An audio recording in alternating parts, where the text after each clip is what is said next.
Wrestling देखने का शौक आप में से बहुत से लोगों को होगा, लेकिन अगर आप ये शौक नहीं भी रखते तो आप ग्रेट खाली के नाम से जरूर वाकिफ होंगे।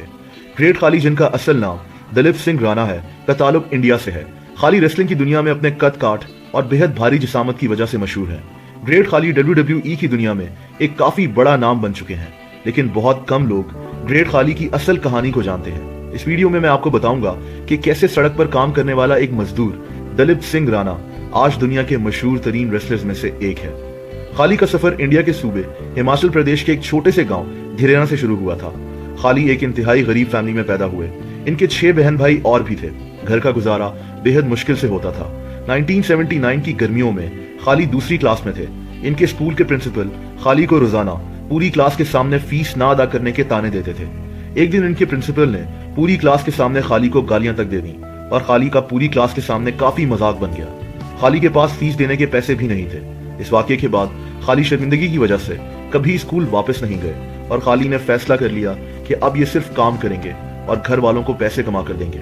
खाली की उम्र उस वक्त सिर्फ 8 साल थी। एक दिन खाली को पता चला कि उनके गांव में हुकूमत की तरफ से दरख्त उगाने की मुहिम चल रही है, जहां नौकरियां मौजूद हैं और हर मजदूर को हर दिन के 5 रुपए मिला करेंगे। खाली की आंखें खुली की खुली रह गईं। स्कूल की 2.5 रुपए की फीस खाली के पास नहीं होती थी और यहाँ रोजाना के 5 रुपए बहुत बड़ी बात थी। खाली की उम्र उस वक्त 8 साल थी, लेकिन यह खाली की सिर्फ पहली जॉब थी। इसके बाद भी खाली ने कई और जॉब्स की। ये सड़क बनाने का काम भी किया करते थे। इसके अलावा ये एक बिजनेसमैन के बॉडीगार्ड भी थे, जहां खाली को हर महीने 1500 रुपए मिला करते थे। खाली की एबनॉर्मल जिसामत और कद काट दरअसल खाली की खुशनसीबी थी। ये अपने इलाके में काफी मशहूर थे। इसी बिना पर खाली को 1993 में यानी 1993 में पुलिस की तरफ से नौकरी की ऑफर की गई। हालांकि खाली ने स्कूल की बस शक्ल ही देखी थी, लेकिन फिर भी खाली को सिर्फ अपनी जिसामत की वजह से पुलिस में एक पक्की नौकरी मिल गई। पुलिस में नौकरी के साथ साथ खाली ने बॉडी बिल्डिंग करना भी शुरू कर दी और मुख्तलिफ मुकाबलों में हिस्सा लेने लगे। खाली ने रेसलिंग पहली बार 1998 यानी 1998 में देखी। उस वक्त WWE को WWF कहते थे। खाली को रेसलिंग देखने का शौक पैदा हो गया, लेकिन उस वक्त खाली को नहीं पता था कि इस रेसलिंग के पीछे पूरी स्टोरी लाइन होती है। खाली को लगता था कि ये बिल्कुल रियल है और इनके दिल में WWF या आज की WWE में जाने का शौक पैदा हो गया। इसीलिए दलीप सिंह राणा उर्फ ग्रेट खाली ने रेसलिंग की ट्रेनिंग शुरू कर दी। बहुत जल्दी खाली को अमेरिका जाने का मौका मिल गया।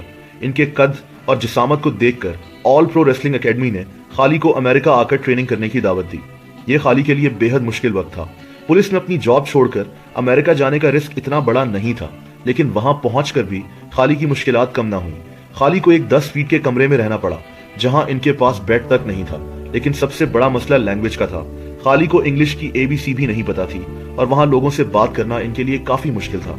लेकिन इन तमाम मुश्किलात को सहने का सिला खाली को बहुत जल्दी मिल गया और इनका रेसलिंग करियर अक्टूबर 2000 में शुरू हुआ, जब ऑल प्रो रेसलिंग नामी इसी कंपनी में खाली ने जायंट सिंह के नाम से अपना पहला मैच लड़ा। इसके बाद इनको WCW यानी वर्ल्ड चैंपियनशिप रेसलिंग जैसी बड़ी कंपनी में शामिल कर लिया गया, जो कि एक बहुत बड़ी बात थी। दोस्तों, इसी दौरान खाली के साथ एक ऐसा वाकया पेश आया जो कि शायद बहुत कम लोगों को पता हो। इस हादसे ने खाली को हिला कर रख दिया। हुआ कुछ यूं कि 28 मई 2001 को ऑल प्रो रेसलिंग में ब्रायन ओंग नामी एक रेसलर खाली के साथ मैच लड़ते हुए अपनी जान से हाथ धो बैठा। खाली ने ब्रायन ओंग को एक रेसलिंग मूव फ्लैप जैक लगाई, जिससे ब्रायन ओंग की मौत हो गई। रेसलिंग में जो मैचेस होते हैं वो पहले से प्रैक्टिस करके लड़े जाते हैं। ये बेशक असली ना हो, लेकिन लड़ाई और चोटें बहरहाल इंतहाई खतरनाक होती है। ब्रायन ओंग के मरते ही सारा इल्जाम खाली पर आ गया और खाली के साथ रेसलिंग करने को खतरनाक करार दे दिया गया। दूसरे रेसलर्स ने खाली के साथ काम करने से इनकार कर दिया और खाली की जिंदगी तब्दील हो गई। खाली को लोग कातिल कहकर बुलाना शुरू हो गए, हालांकि ये सिर्फ एक हादसा था। लेकिन इस मौके पर खाली को मैक्सिको और जापान में रेसलिंग करने का मौका मिलता रहा। बाद में पता चला कि ब्रायन ओंग रेसलिंग करने के लिए फिट ही नहीं था और उसके डॉक्टर्स ने उसको रेसलिंग करने से रोका हुआ था। ऑल प्रो रेसलिंग ने ब्रायन ओंग को रेसलिंग करने के लिए प्रेशराइज किया और इसकी प्रोटेक्शन का खास ख्याल नहीं रखा। ब्रायन ओंग की फैमिली ने ऑल प्रो रेसलिंग के खिलाफ केस भी कर दिया, जिससे उनको 1.3 यानी $1.3 मिलियन भी मिले। इससे खाली के सर से एक बहुत बड़ा बोझ उतर गया। इसके बाद खाली को दुनिया की सबसे बड़ी रेसलिंग कंपनी WWE ने साइन कर लिया। WWE के मालिक विंस मैकमोहन ने खाली को एक मूवी द लॉन्गेस्ट यार्ड में देखा, जिसमें खाली का एक बेहद छोटा सा रोल था, लेकिन विंस ने खाली की जिसामत को देखते ही फैसला कर लिया कि खाली को WWE में शामिल किया जाएगा। दोस्तों, खाली के WWE करियर का आगाज भी एक ख्वाब से कम ना था, जब दी अंडरटेकर जैसे लेजेंडरी रेसलर के साथ खाली का डेब्यू हुआ। इसके बाद खाली ने पीछे मुड़कर नहीं देखा और WWE की दुनिया का एक बहुत बड़ा नाम बन गए। खाली का अब अमेरिका में बिजनेस भी है और इंडिया में ही इन्होंने एक रेसलिंग कंपनी भी खोली हुई है। दोस्तों, ऐसी मजीद दिलचस्प वीडियोस देखने के लिए इस चैनल को सब्सक्राइब करना मत भूलिएगा। अगर आपको वीडियो पसंद आई हो तो इस वीडियो को लाइक और शेयर भी करें। कमेंट सेक्शन में आप अपने कमेंट्स भी दे सकते हैं। अपना बहुत ख्याल रखें। अल्लाह हाफ़िज़।